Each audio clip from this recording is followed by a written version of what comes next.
È terminata con il risultato di 8-5 la sfida tra 3M Calcio a 5 e l'Atletico Monreale. Siamo qui con uno dei protagonisti, il mister Roberto Zapparata. Le chiedo subito cos'è successo, perché inizialmente un primo tempo forse non all'altezza della sua squadra, poi invece un secondo tempo straripante.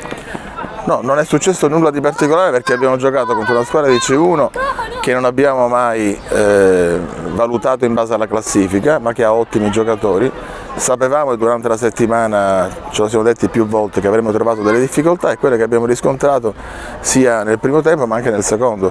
Abbiamo allungato nel finale tra tiri liberi e gol da 40 metri di Scalavino, però fondamentalmente è stata una vittoria sofferta che è tipica della C1 e che è quella che ti regala più emozioni e anche consapevolezza dei propri mezzi, perché significa che siamo idonei a scavalcare determinati ostacoli. Questo pomeriggio doppietta per Cristian Calvaruso, forse finalmente, visto che è uno dei giocatori più importanti in zona gol, non si è ancora sbloccato in campionato. Quanto è importante questa doppietta per il ragazzo, ma anche per lei?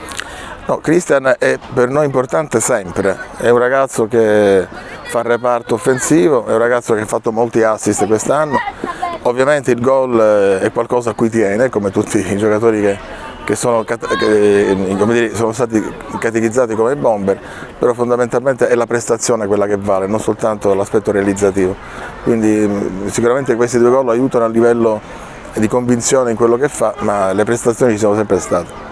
Il 3M Calcio a 5 adesso sale a quota 8 punti in classifica, si inizia a guardare forse le zone più alte?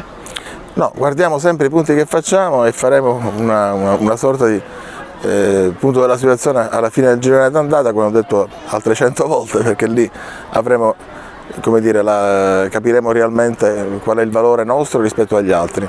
Certamente questi 8 punti sono per noi importanti perché ci consentono di preparare le prossime partite in un clima decisamente più favorevole. Questo è qualcosa che i ragazzi hanno voluto e ottenuto con forza oggi. La prossima sfida contro il Sant'Isidro Bagheria, una squadra già affrontata 2 volte in Coppa. Si aspetta qualcosa di diverso rispetto alle prime 2 partite, entrambe ricordiamo vinte in Coppa, o forse qualche cosa di diverso?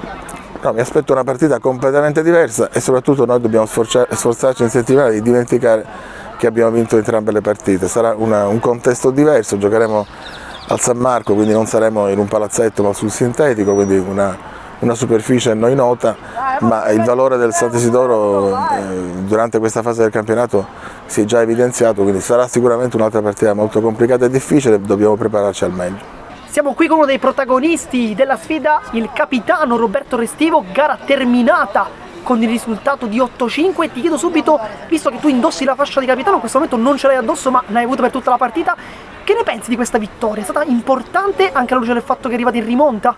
Allora, sicuramente è una vittoria importantissima perché sicuramente ci fa salire in classifica, adesso abbiamo 8 punti e la zona salvezza è sempre più vicina, perché ripeto ogni qualvolta che il nostro obiettivo è quello della salvezza. Sicuramente la vittoria aiuta sempre il gruppo e quindi per noi è stata troppo importante. Adesso invece parliamo di uno dei gol di quest'oggi. Francesco Scalavino ne ha realizzati 3, però uno in particolare è stato credo meglio degli altri. Parliamo chiaramente del gol praticamente dalla linea di fondo a porta sguarnita. Raccontacelo. Allora, sicuramente fare un gol da 40 metri è un gol da cineteca. Ciccio per me è il mio cocco perché gli voglio un bene dell'anima, anche perché io penso che sia uno dei giocatori più promettenti di questa C1.